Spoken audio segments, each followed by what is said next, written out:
শুরু হয়েছে SLST 2025 form fill আপের কারেকশন। তো আমরা এখানে কি কি কারেকশন করতে পারবো সেগুলো দেখে নেওয়া যাক।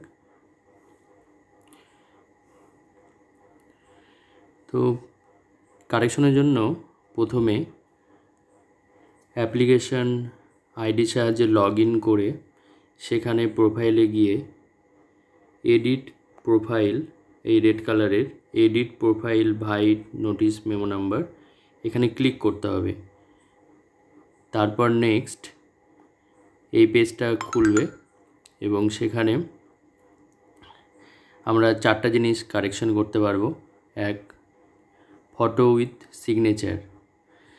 2, নেম। 3, ডেট অফ বার্থ এবং 4, জেন্ডার।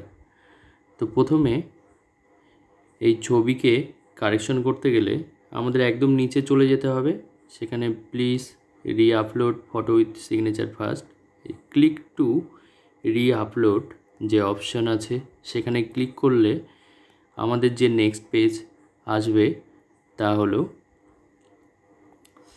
প্রথমে আমাদের প্রসিডিওরটা বলে দেবে যে কিভাবে আমাদের ফটো আপলোড করতে হবে। তো first instruction 1, paste your passport size colour photograph on a white blank paper.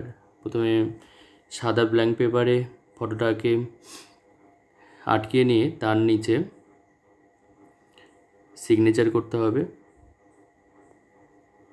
আর সিগনেচারটা অবশ্যই বল পয়েন্ট পেনে করতে হবে।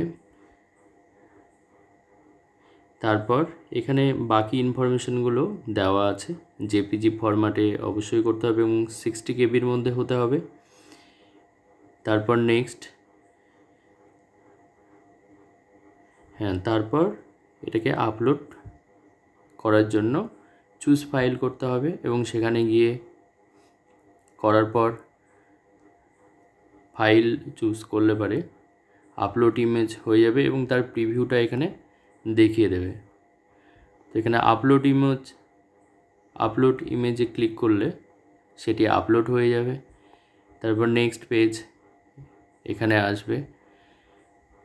আসার পর এখানে আপলোড ইমেজ ক্লিক করলে এর প্রিভিউটা এইভাবে দেখিয়ে দেবে এবং নিচে ভেরিফাই ওটিপি অ্যান্ড সেভ এই অপশনটা আসবে। তো এখানে ক্লিক করলে আমাদের মোবাইলে একটি ওটিপি আসবে এবং সেই ওটিপি এখানে এন্টার করতে হবে এবং এন্টার করলে আপলোড হয়ে যাবে। এরপর next name, date of birth, gender এগুলো কারেকশন করার জন্য প্রথমে এই click on the check box to edit your information এখানে ক্লিক করতে হবে। ক্লিক করার পর name, date of birth, gender এগুলো কারেকশন থাকলে করতে হবে এবং দেন সাবমিট করে দিতে হবে। তাহলে আমাদের কাজ কমপ্লিট হয়ে যাবে এবং নিচে লেখা দেখাবে details saved successfully, download your application form from dashboard. তো ড্যাশবোর্ডে গিয়ে আপনি আপনার অ্যাপ্লিকেশন ফর্ম ডাউনলোড করতে পারবেন। তো প্রথমে একটা ইনফরমেশন বলে দিই, হয়তো ছাড়া পড়ে গিয়েছে। প্রথমে click on the click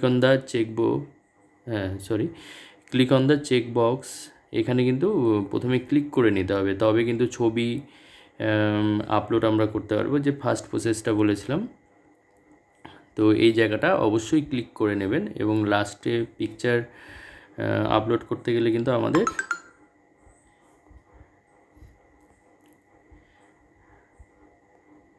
click to রি-আপলোড এই জায়গায় যেতে হবে, তাহলে কমপ্লিট হবে।